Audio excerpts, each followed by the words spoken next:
Hello and welcome back to Tanya. So we left off on a note in chapter 22 that everything really is God. God is the only thing that really exists. Everything else in front of God is as if it doesn't exist. And therefore, that gave us an understanding in the last chapter, chapter 23, that therefore somebody who fulfills a commandment of God, who fulfills the will of God, is joining the reality of God, joining the reality that God is one. And that means, again, like nothing else exists. By contrast, now we're going to actually bring about the exact opposite in chapter 24. Somebody who does a sin and does something against God's will, that is the opposite of joining God's reality. It's actually destroying God's reality. It's separating themselves from God's reality, which is the same concept as idolatry, as we're going to see. Perek Chavdaled, chapter 24.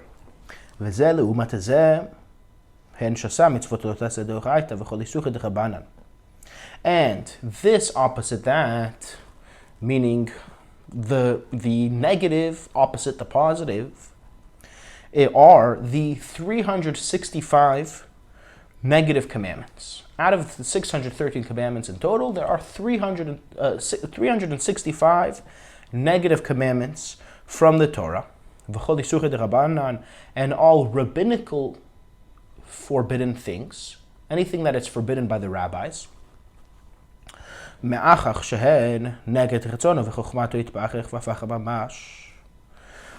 Since they are the fulfillment of a sin, would be opposite and against the will of God and against God's wisdom, blessed be He. The exact opposite of God's wisdom and God's will. Therefore, that sin is separated from the unity and oneness of God, blessed be He, with complete separation. Mamash literally.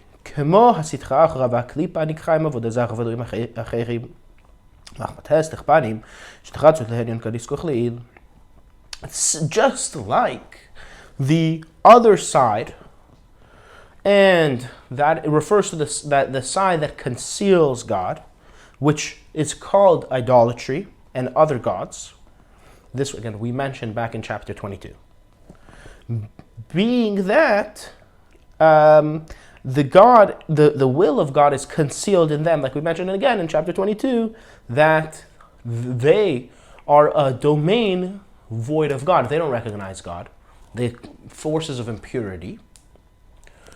So that is a place where they say, okay, we're going to deny God's oneness, and we're going to be a place void of Him. We're going to be a separate entity. So just like they are like that, separating themselves from God, so to any sin is that an action of separating from God. So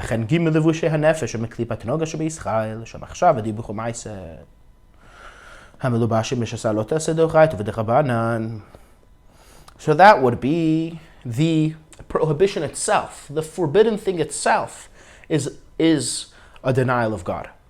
But when it comes to the act of it now, the act of the prohibition, that would refer to the three garments of the soul of the person, which I believe refers to the animal soul, that comes from the klipa called noga. For more about that, you can see chapter 6, 7, and 8 by the Jewish people. What are the three garments of the soul? The thought of it, the speech of it, and the action of it. And that thought, speech, and action that is doing one of the 365 negative commandments, prohibitions, that are from the Torah and also the rabbinic ones. And even deeper, not just the thought, speech, and action, but also the essence of the soul, which refers to the intellect and emotions of the soul that are behind the thought, speech, and action. Okay, this again comes back to the mechanics of the soul, which we said starts with the source, the essence, the intellect and emotions, and that actually branches off into the thought, speech, or action. So, all those things, all those aspects, they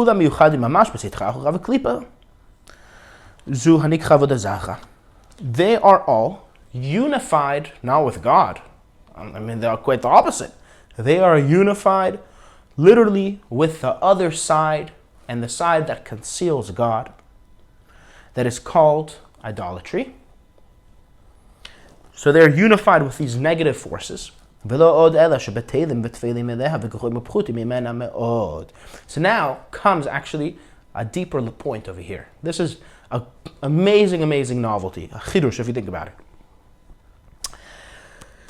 More so,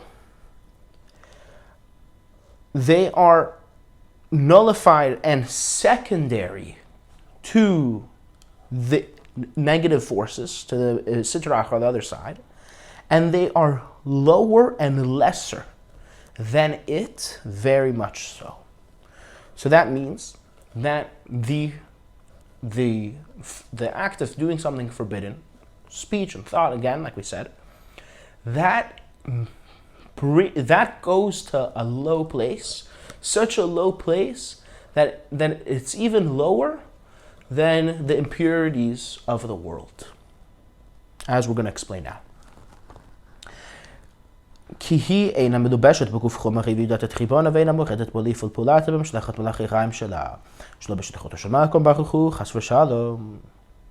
Because the forces of impurity, does not come into a physical body. That's number one. So it stays spiritual. Okay, also, it knows its master. It knows God. And it doesn't deny God to in any way do things like by sending emissaries that are like evil angels. It's evil angels. If not for the mission of God, blessed be He, God forbid. It doesn't do things without the authority of God. Anything that it does, the negative forces, is under God's authority. And as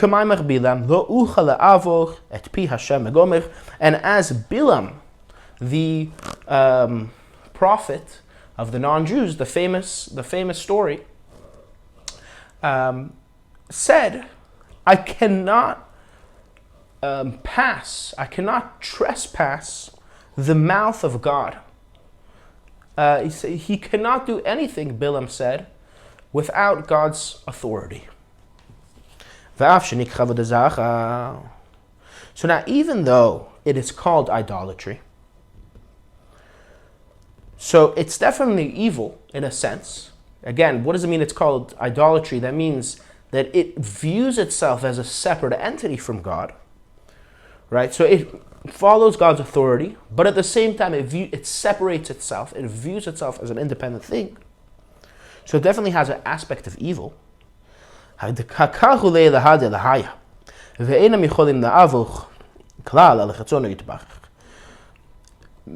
call God the God of gods. So they do recognize that God is the master. God is on top. It's just that they view themselves as something independent. But they do view God as the original ruler. And they cannot, I believe, therefore, transgress His will. God, blessed be He. Ki yodim u'masigim shu chayutam mikiyumam shionki mibchinet hachoraim dechoraim shel chatzon ha'elyon baruch hu hamakif aleihem why can't they transgress God's will? Because they recognize and understand that He is their life and their source of sustenance, that they are sustained from the backward end, the back of the will, the supernal will, blessed be He, which we said before what that means. So see chapter 22 for that. That it hovers over them. It doesn't literally come into them, it hovers over them. So they are aware that God is their source of life. And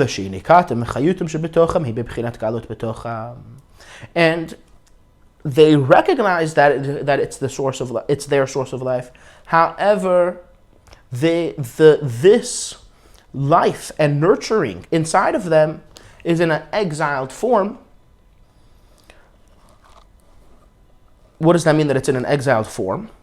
Very simple, like he says right now, to consider themselves a godly force. So to consider themselves a godly force, the negative forces, right? That is a denial in the oneness of God. So they recognize God exists. So that they're fine. The issue is that they don't recognize that He's the only thing that exists. God's unity. That is as far as the negative forces.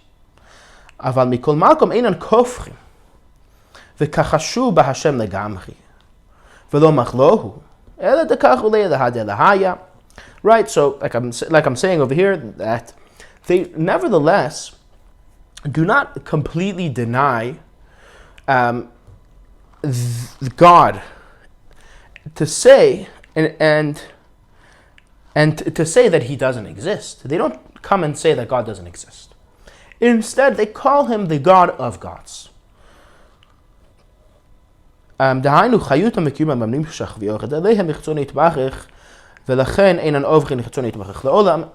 is the meaning of the God of gods?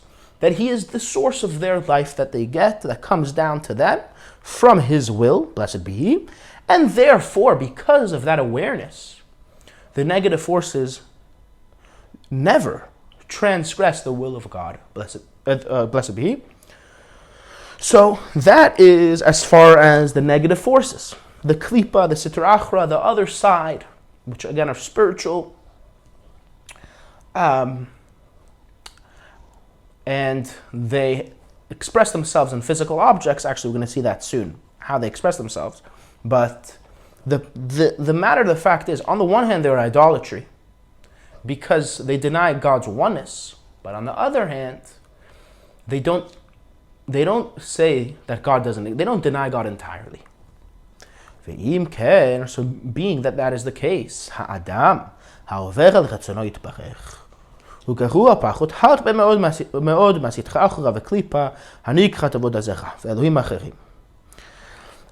A person that transgresses His will, blessed be He, is way worse and less than the negative forces that is called idolatry and other gods.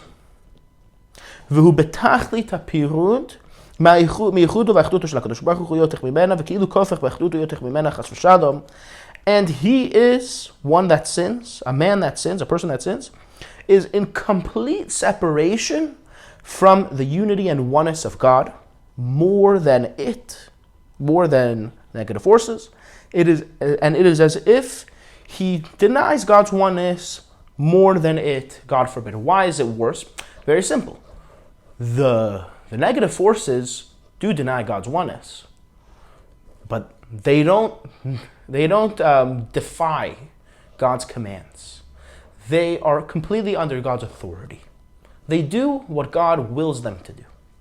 By contrast, a person that sins is even worse. He fails to listen to God. That means that he is doing things that are against God's will. In fact, just I think more on a lighter topic, in a lighter form, the There's the famous question, can God create a stone that he can't lift? So the answer is yeah, and that is a person. A person is a stone God can't lift. Why? So to speak, obviously. Why? Because they have the free will to deny God. And by doing that, they are denying the authority of God. They're doing things out of God's authority, which is so bad that not even the negative forces do such a thing. וכמו שכתוב בעץ חיים שכמן ב' סוף פרק ד' שהרע שבעולם הזה החומרי הוא שמח הקליפות הגסות חולו והוא תכלית הביכוך וכולו ולכן כל מעש עולם הזה קשה מחיים וחשם גופכים לו וכולו. As it says in the work of the Eitz Chaim, that the evil in this physical world are the leftovers of the coarse negative energies. That means that everything evil has something good inside of it. So the negative energies also have something good inside of it. So without the good, what you're left is really, really thick evil that doesn't have good in it. And that is the negative forces that are found in this world.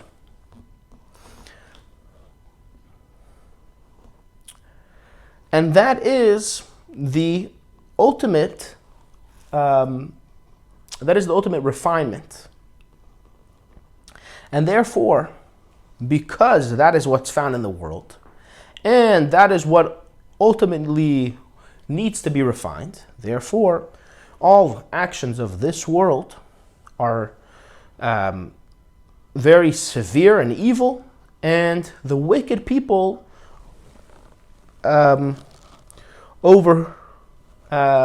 overpower in this world. So I think the point of that is to say that the reason that in this world a man can do something so bad as to deny the authority of God is because of the situation that in this world we have the worst kind of negative energies, the lowest of the low. Okay, moving further on this topic. ולכן אמרו רז"ל על פסוק כי תסטה אשתו אין אדם עובר עבירה וכולו. So now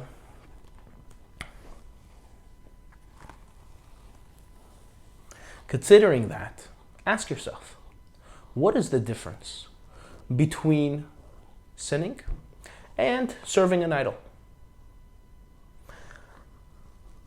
From this understanding, from this angle, they're equal. Why? Okay, so we're going to explain now.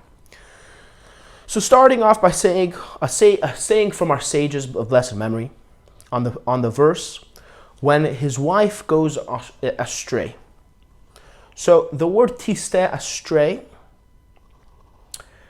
is, again we're talking about an adulterous woman. So this word tiste shares the same letters as the word shtus, which means foolishness. So the sages say, a person will not do a sin unless a spirit of foolishness overcomes him. Okay. דאפילו אישה מנאפת שודעת הקלה ואין מושלת בכוח טבת אלא לכוח שטות שבה מחס ומסליחו מעדים את האהבה מסותכת שבנפש האלוהית דווקא באמונות השם ויחודה וחטאותו ולא ליפחת חס ושלום מהחטאותו אפילו נותנים את נפשה ממש. So, even an adulterous woman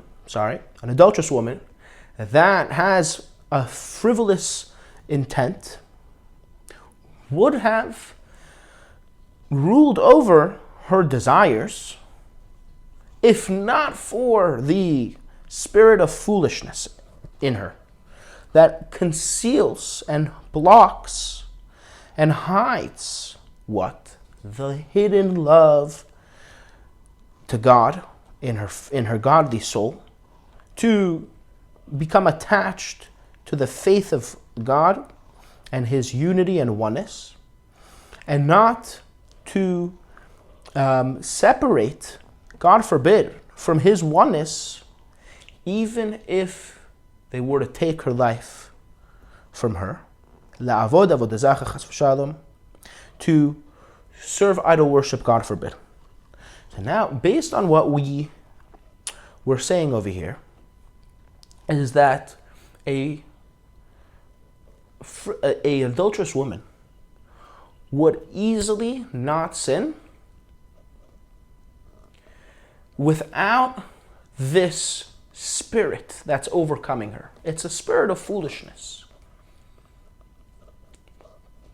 Why? Where do you see that? You see that by idolatry, as we've said in the past, chapter 18 and 19, that through when it comes to the test of faith, serve an idol or not, we've seen in the past many instances. It shouldn't happen like it happened, of Jews that were willing to stand up the test and give up their lives and give themselves away to be burnt to death in order not to serve idolatry. So they were definitely able to go so far to give up their lives for not serving idolatry. And this adulterous woman would give up her life even if it was just bowing alone, without any true belief in her heart. In her heart, she wouldn't actually believe in this idol, but just the action of bowing down, that would be enough for her to give up her life. That's how strong she is inside. And how much more so does she have the strength inside of her to overpower the evil inclination and the desire for adultery, which are much less difficult than death. May God save us. So, what we're bringing out is that really she has the strength easily to overcome adultery. And overcoming adultery is way easier than giving up her life. So when it comes to idol worship, we see that she'll give up her life for that.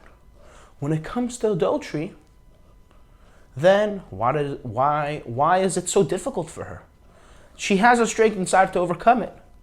So why can't she just overcome it? She has that strength. For sure she has that strength. The proof is she would give her life up if it came to a test of faith. That's the proof. So then why, when it comes to practice, does she not overcome that desire? So the answer is as follows. The answer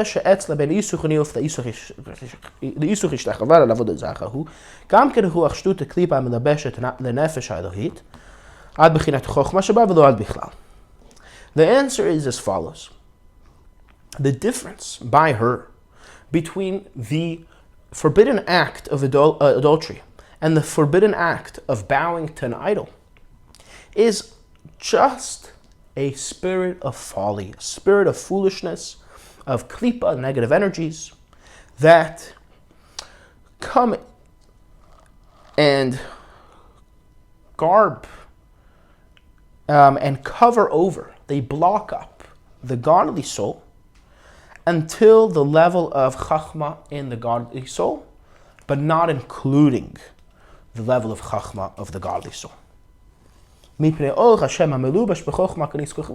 of the light of God that is inside of chachma, so chachma is the highest level of the soul, the first level of the soul.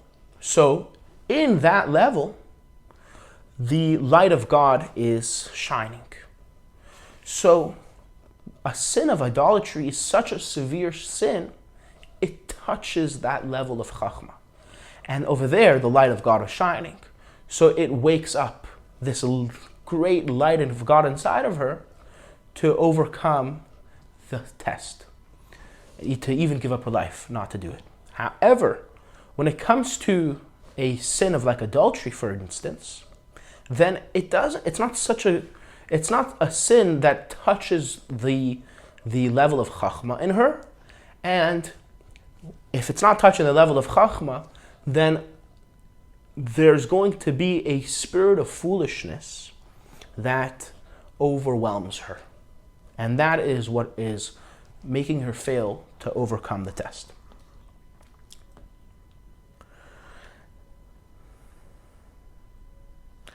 Now, אבל באמת להעמיתו אפילו בחקלה, הרי העובר על רצון העליון ברוך הוא. ובפתח להתהפכות ומייחוד ובאחדות להתברך, יותר מצדך אחריו וקליפה נקחה מאלוהים אחריך עם עבוד הזכר ממש, ויותר מכל הדברים הנשבעים ממנה בעולם הזה. So, if she would know the severity of the sin of adultery, or any sin, that sin is making her separate from the one God, is a real denial in the unity of God.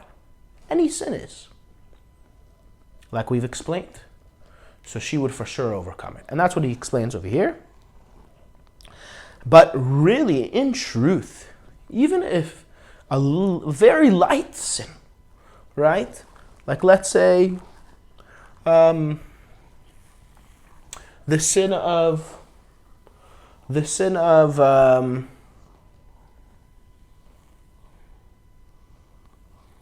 maybe washing your hands before you eat bread or something, I don't know exactly, a light sin.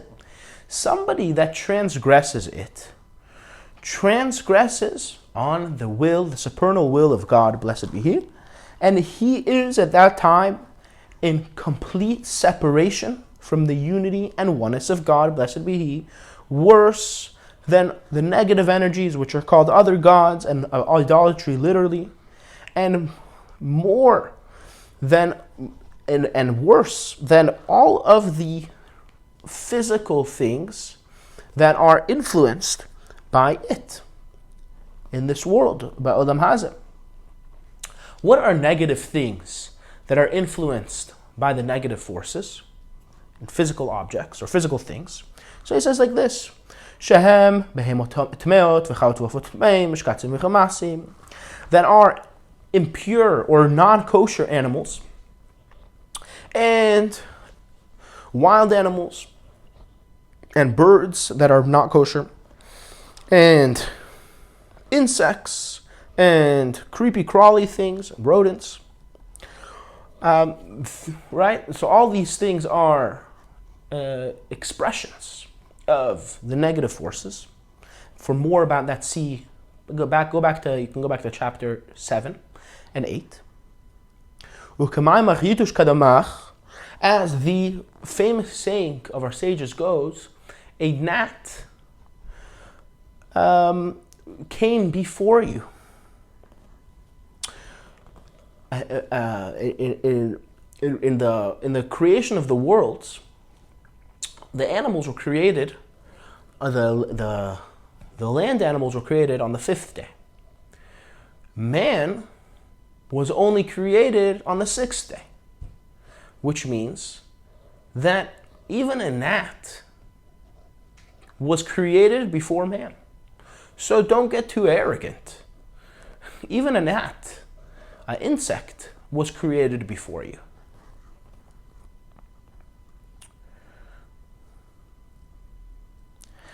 So to see that idea in the lens of Tanya, that means pirush ta'afi to shemachis ve'inu motzi shiklipa hayotech tachtona v'rechoka mebchinat hakdusha mashpat v'tarachelit harichuk. Even a gnat that only eats food, but it doesn't poop anything out, it's like completely selfish. It just takes. All it does is take, a gnat, yeah? That is the lowest form of the negative energies and the furthest away from the holiness that gives it life in a very distant form. That gnat, which is so low and so selfish, is greater on a higher level than a man who sins. When it comes to the ranking of the chain of the life force from the will of God, right? So it goes to lower and lower places. The will of God goes from the things closest to the will of God to things farthest away from it. Very far is a very low negative thing from the negative forces, which is a gnat. Even further away is one who sins.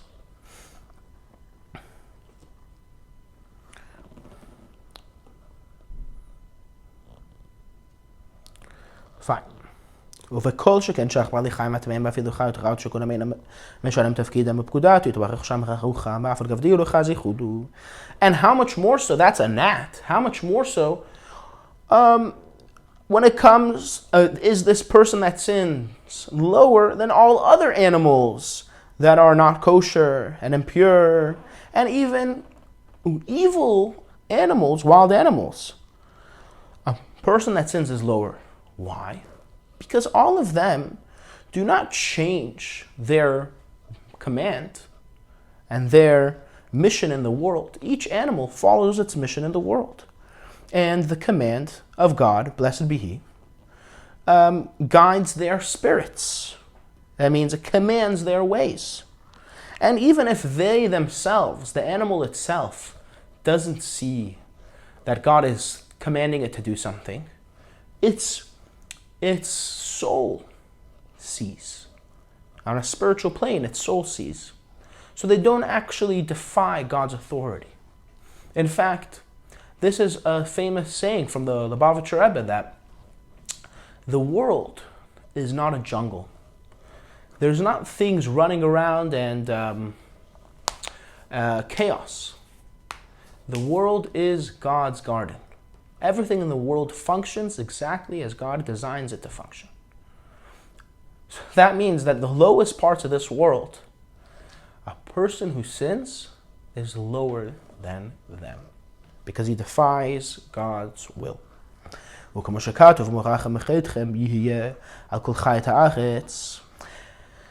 So there's a verse that says that your fear and dread should be upon all of the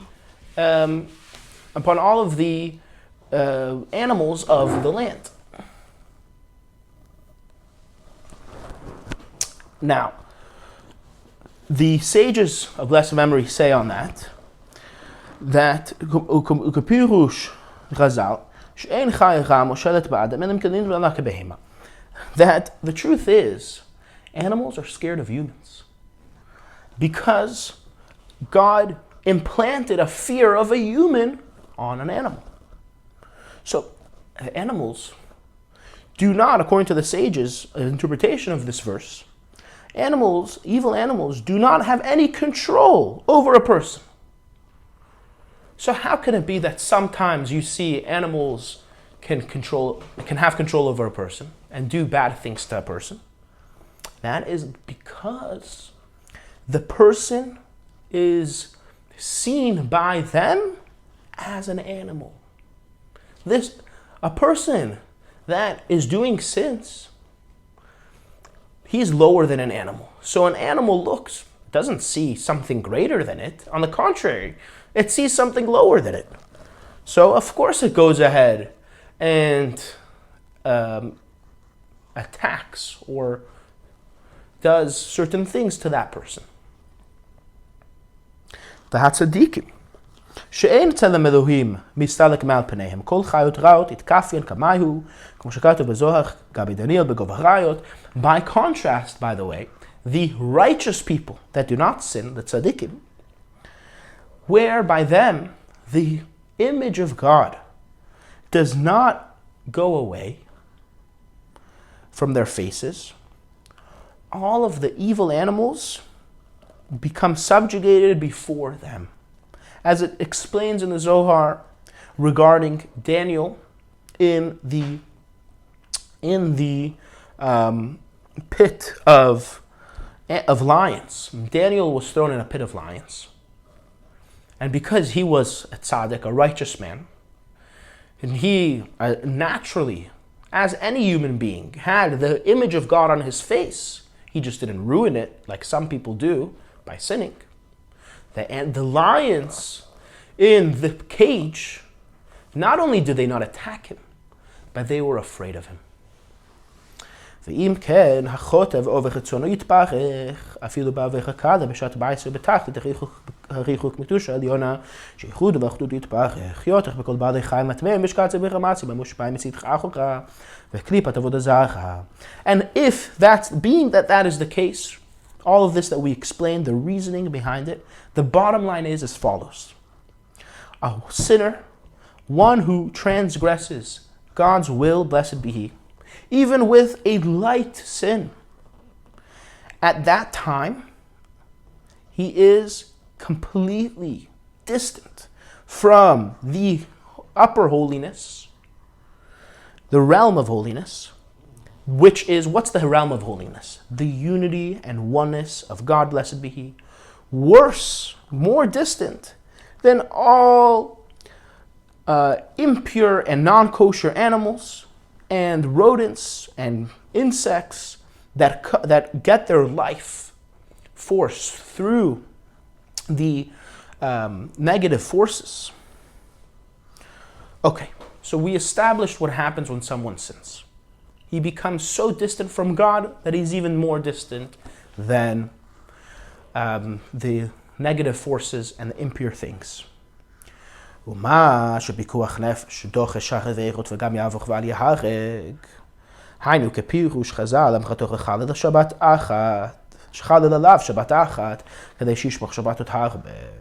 לא משום קלות האיכות וחומרן. So now, you might think that now that we said that, all sins, even a light sin, is equivalent to idolatry. That's what we understand by now. They're both denying God's oneness. How can it be then that there's a clear difference between the two? When it comes to idolatry, there's 3 capital sins that the Torah tells us that we need to die, be killed, and not transgress them. And the first one on the list is idolatry. But all the other sins, besides for those 3, the 3 are idolatry, forbidden relations, and murder. Any other sin, we should, on the contrary, transgress the sin and live and not die, not be killed. So we see that in a way, idolatry is more severe. So he explains like this. Being that a danger of life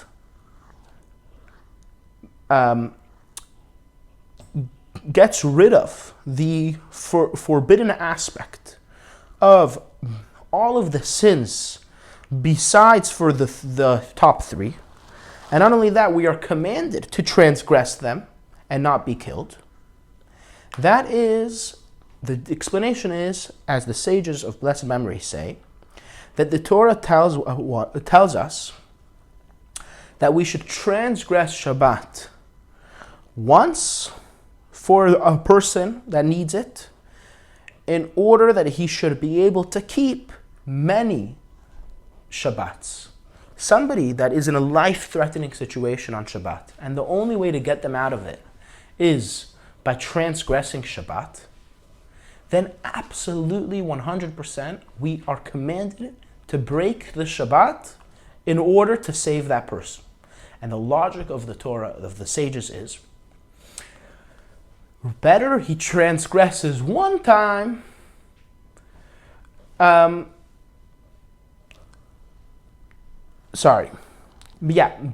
he transgress Shabbat once and not die, and therefore keep the rest of his life, keep many more Shabbats, than the rest of his dying and not keeping Shabbat again.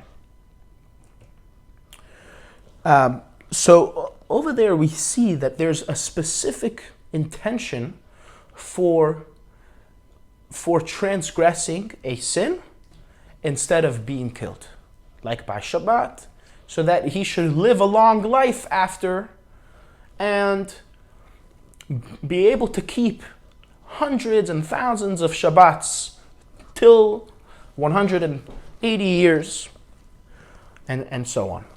So there is a specific reason given by those things, by those sins, for one to transgress. And it's not because of the lightness of the sins or their stringentness. It's not because the sin of idolatry is more severe than the sin of Shabbat, of not keeping Shabbat, or other sins.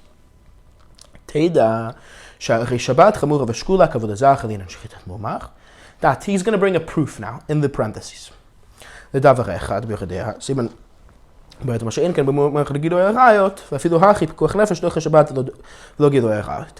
fact, you should know that in a way, Shabbat is stricter and it is similar to idolatry in one way. What's that way?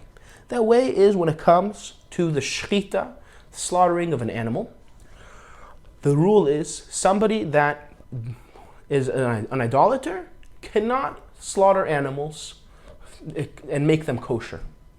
So similar to an idolater, somebody that transgresses Shabbat cannot slaughter animals to make them kosher. That is a halacha in the Code of Jewish Law in Yoredea. By contrast, when it comes to somebody who is a sinner in the sense that he commits forbidden relations, forbidden sexual relations, then the Torah says, we're more lenient with him.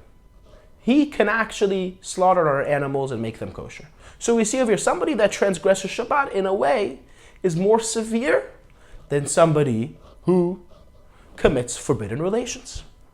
But still, when it comes to transgressing those sins, when it comes, instead of giving up one's life, or at the risk of life, we say transgress Shabbat and save your life.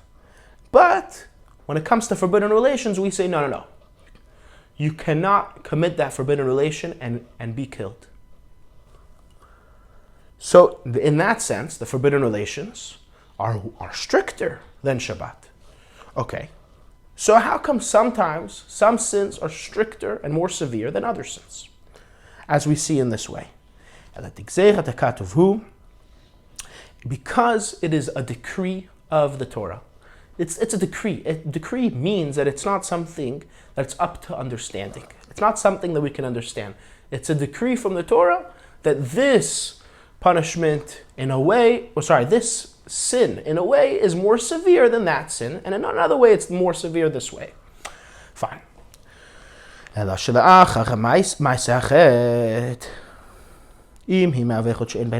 going back to our topic, that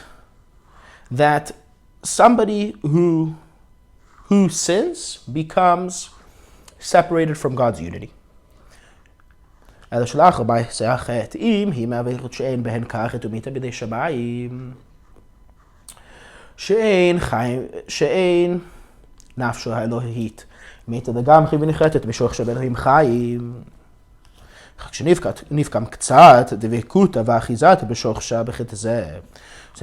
after the action of the sin, so the time of the sin, they are becoming separated from God completely. That's established. They're denying God's unity and distancing themselves from God. What happens after that minute? 5 minutes later, or the minute later? If it's a sin, so it depends what kind of sin. So first of all, there's a sin that has something called karet, which is the severance of the soul, and a sin that has the death from heaven. So those sins are very, very severe, and they completely cut off the life force of the godly soul and God. But bringing in, from what we're going to learn later on, that is only during the times of the Beis Hamikdash, of the temple. But nowadays things work a little bit differently. So the question really is, over here in Tanya, is he referring to how it worked during the times of the temple, during the times of the Beis Hamikdash, or is he referring to the way that it works now, after the destruction of the temple? So to look into this topic, I'm not gonna digress, but you can look in part 3 of Tanya. You can look over there in chapters 4, 5, and 6. See there for more clarity. So that's one thing. Those kinds of sins are one thing. But other sins where the godly soul does not completely perish and become removed from its source in God, the God of life. Instead, it's just blemished a little bit. Its attachment and grasping from its source with this sin. So that means that this sin essentially blemishes the godly soul a little bit, but it's still strong enough to connect to God. Again, for more clarity on that, see the source that I just mentioned. And now going into the footnote, Haga v'lefi erich v'chiluke b'chinat ha'pkam b'nefesh u'b'shoch shebedunim, kachem chiluke b'chinat ha'michuk ve'onesh b'ginim. So the footnote explains, the author explains over here, that according to the severity and the different levels of the blemish in the soul and its source above, so too are the different kinds of punishment and purgatory. I would like to say better, like a cleansing process or a fixing process for the soul in Gehenna, in purgatory, or sometimes the soul can be fixed in this world. So what he's saying in the footnote is every sin has a special punishment to get rid of and clean it from the dirt and the hapkam and the blemish. And similarly, there's a difference in the sins that cause a soul to be completely cut off or a soul to die. Over there also, every sin does it in a different way. That's the footnote. Going back to the main part of the Tanya. So now, with this in mind, also his animal soul that comes into his body, and his body itself, that were a second ago involved in a sin and completely absorbed by the negative forces, they return and elevate from the negative forces. And they return and come close to the holiness of the godly soul,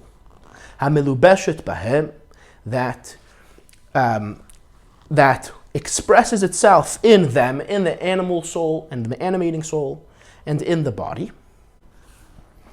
And it believes in the one God. It has faith in the one God.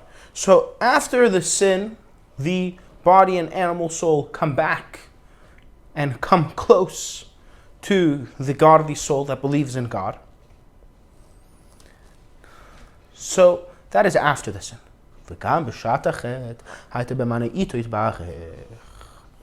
And even during the sin, the godly soul was in complete faith with and unison with him, blessed be he, with God. Even during the sin, the godly soul remained intact. רק שהייתה בבחינת קלות ממש, תוך נפש הבהמית מצידך אחורך מחטיע את הגוף, ומחדתו אימא בעם כשאול. למטה תחת הוא מצידך אחורך וקליפת ודוזרה שמשמחנו. Instead, it was fine. The godly soul was, in and of itself, okay. It didn't do anything wrong. But it was exiled. It was in a form of exile, literally. Within, where was it exiled inside of? The animal soul that comes from the impure forces. Sorry.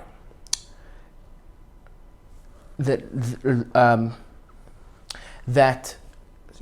animal soul that comes from the impure forces, I said that correctly, and it causes the body to sin and brings the godly soul down together with it to the lowest depths, very, very low, even lower than the impurity of the negative forces and idolatry. May God save us. And there's no greater exile than the godly soul coming down to the lowest of low.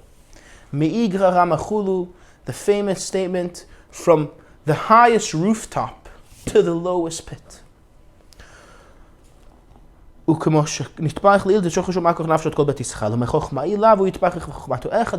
we said earlier in chapter 2, that the source and origin of all the souls of Israel is from the level of Chachma above. And God and his level of Chachma are one, which means that the godly soul is a piece of God. So this piece of God is being dragged down to such a place of impurity that it is lower than idolatry and the negative forces. That is, there's no greater drop. Can